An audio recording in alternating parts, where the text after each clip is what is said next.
All right, so earlier now, I found out about the proposal of Harriet Tubman being on U.S. currency last year. And I talked about this last year. You know, I've been doing radio for a number of years.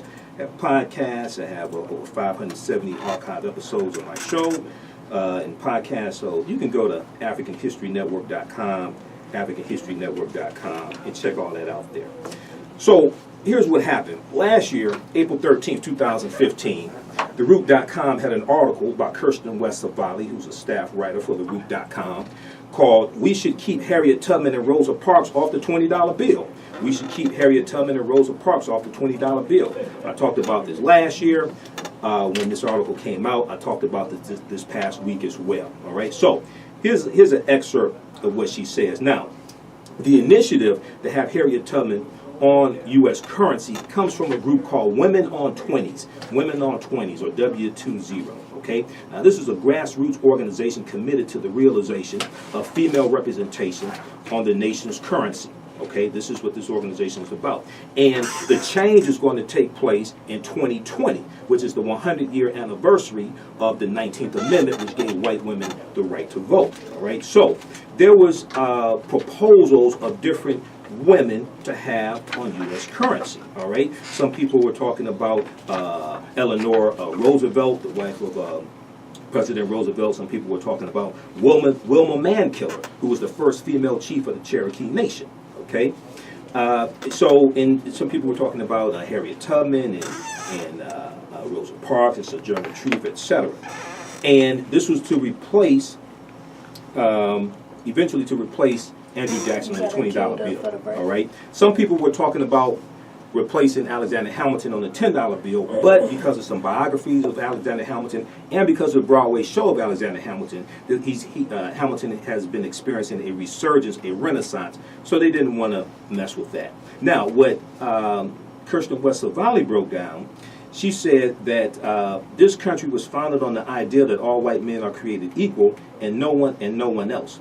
As such, Andrew Jackson, slave owner, 7th President of the United States, and current face on the $20 bill, represents exactly the values and ethics upon which this country was founded. You can put lipstick on a pig, but it's still a pig. The pig, in this case, being a capitalist structure hell-bent on the expansion, maintenance, and protection of white supremacy at any cost. Specifically, there is something both distasteful and ironic about putting a black woman's face on the most frequently counterfeited and most commonly traded bill in this country. Haven't we been commodified and trafficked enough? Slapping a black female face, one of radical icons, on the $20 bill as if it's some attainment of the American dream would be adding insult to injury. Now, I've seen different depictions of Harriet Tubman on the bill. Now, I hope, being that this is a done deal and Jack Lew announced this earlier this week, I hope the image they have of Harriet Tubman on the $20 bill is that of her with her 6-shooter. I hope that's the image on the bill. And when they quote Harriet Tubman, I hope they quote her saying, "I freed 1,000 slaves. I could have freed 1,000 more if they had only known that they were slaves." Okay?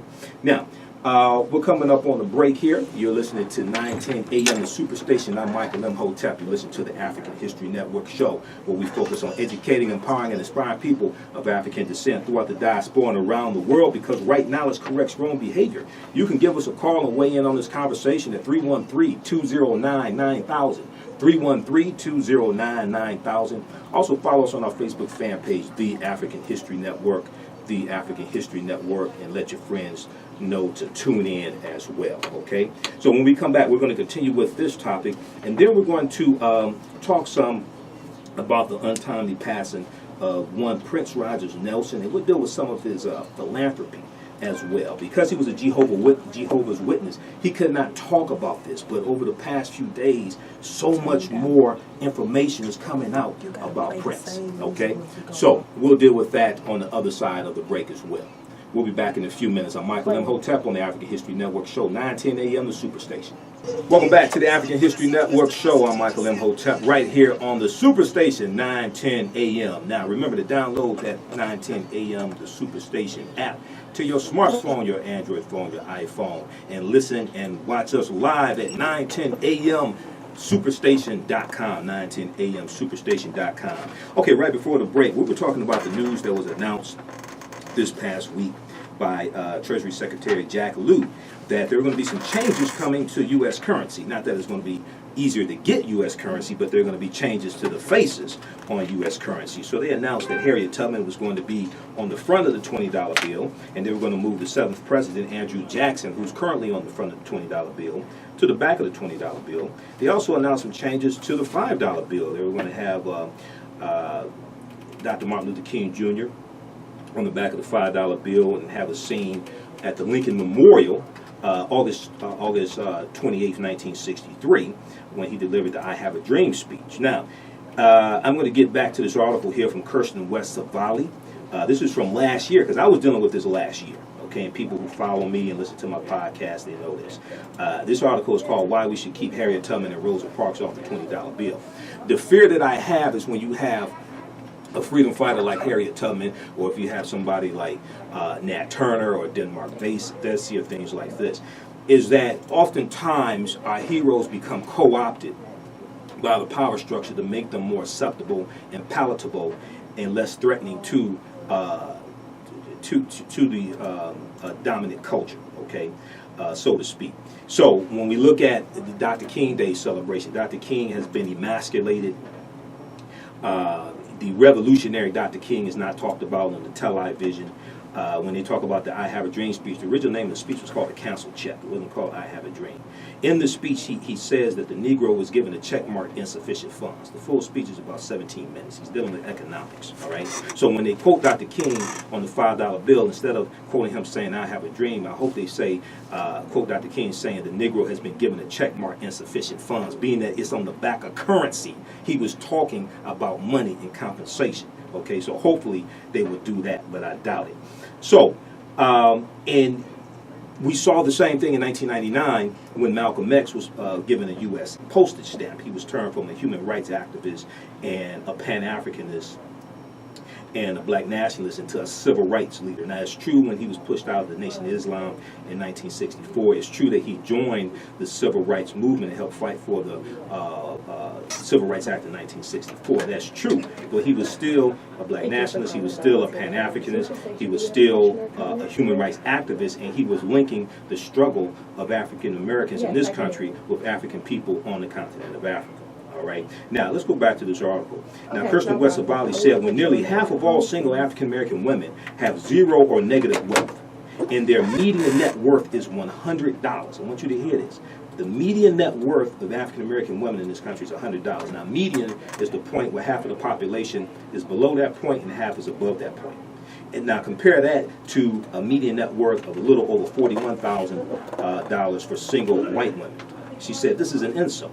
When African American women are the fuel for the prison industrial complex, with incarceration rates increasing 800% since 1986, and African American girls are being the fastest growing population of a corrupt juvenile criminal justice system. This is an insult. When African American women earn on average 64 cents for every dollar paid to white non-Hispanic men, compared with 78 cents that white women earn for every dollar paid to white non-Hispanic men. This is an insult.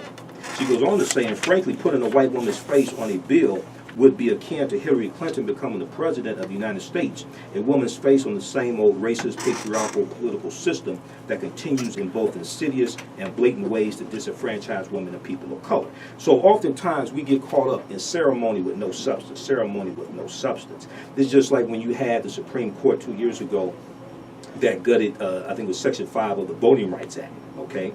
And that removed the oversight in southern states that typically put obstacles in front of African Americans trying to vote, really nullifying the 15th Amendment of 1870, okay, which gave African Americans the right to vote, the 15th Amendment.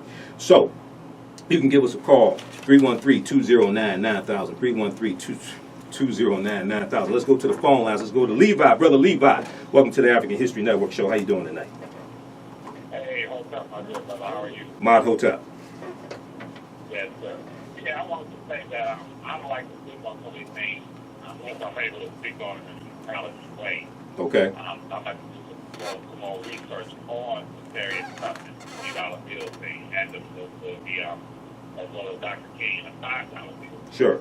But I will tell you this, that without a doubt, I think that once we delve into it and really do some simple research, that we will find that there is a underlying agenda, as well as it has some kind of symbolic meaning. So we have to ask ourselves the question: why would white America remove the most ruthless president in American history? A man who slaughtered the Native Americans, which we know all of the ruthless, but without a doubt, he was the most ruthless of all of them. And then replace him with a black woman who not only helped free slaves, but did not subscribe to nonviolence. That's a hell of a question I just asked. Harriet Tubman did not subscribe to the nonviolent philosophy of Dr. King. The fact that she carried a gun should tell you that she was really ready and willing to use it.